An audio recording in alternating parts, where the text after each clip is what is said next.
Well, Turkey's Supreme Military Council is due to hold an extraordinary meeting to discuss the appointments as well as retirements of high-ranking officers in the Turkish armed forces. It follows the arrest of dozens of army generals for attempting to overthrow the government. The Turkish military says more than 8,600 soldiers from various ranks took part in the attempted coup on July 15th. Since then, more than 5,200 military members have been remanded in custody. And among them are 151 generals, as well as more than 3,000 high-ranking officers. More than 1,600 of those accused, including 149 generals, have also been discharged from the military. For more on that meeting, Hasan Abdullah joins us now from Ankara. Hasan, so tell us, what are we expecting from this meeting?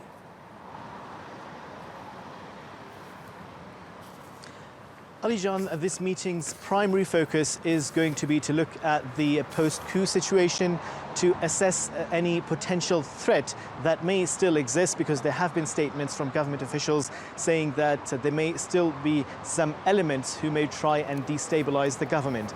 Now, of course, the retirements, the promotions, they will be discussed as well, but the primary focus will be on reforming the military. What officials are telling us, and yesterday we spoke to the deputy chairman of our party, Mehdi Akar, and he said that some of the points that will be discussed in the meeting would revolve around the reforming of the military. For example, he said that one of the proposals which is going to be put forth is that students who come from non-military schools should also be allowed to enroll at military colleges as opposed to the current structure.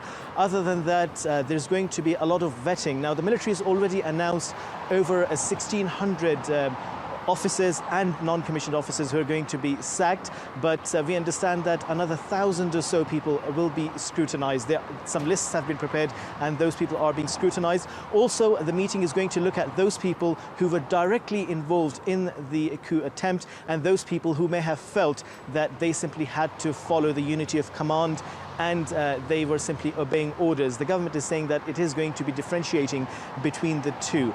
Other than that, the meeting is also going to be looking at some of the officers which it believes may not have been directly connected to this coup. However, they had prior knowledge of something in the making and they failed to inform the relevant authorities. Extraordinary times. But Hasan, these meetings do happen on a regular occurrence. So how is this one different from previous meetings? That's right, Ali-Jan. These meetings usually take place at least twice a year. Now, the timing, the place make this meeting quite significant. And normally this meeting takes place at the military headquarters. This time it's taking place at the Prime Minister's office.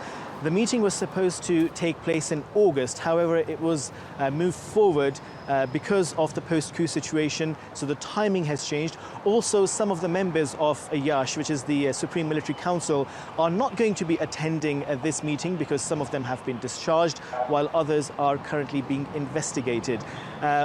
But one of the most significant points that politicians, and earlier I spoke to one of the ministers, he said that the venue is very important. It sends out a very clear signal that the government is in charge. And according to him, this is about asserting authority. And the military itself is saying that they accept the government and the military remains an institution subservient to the elected representatives. All right, Hasan Abdullah, keeping an eye on Turkey's extraordinary Supreme Military Council meeting. Thank you.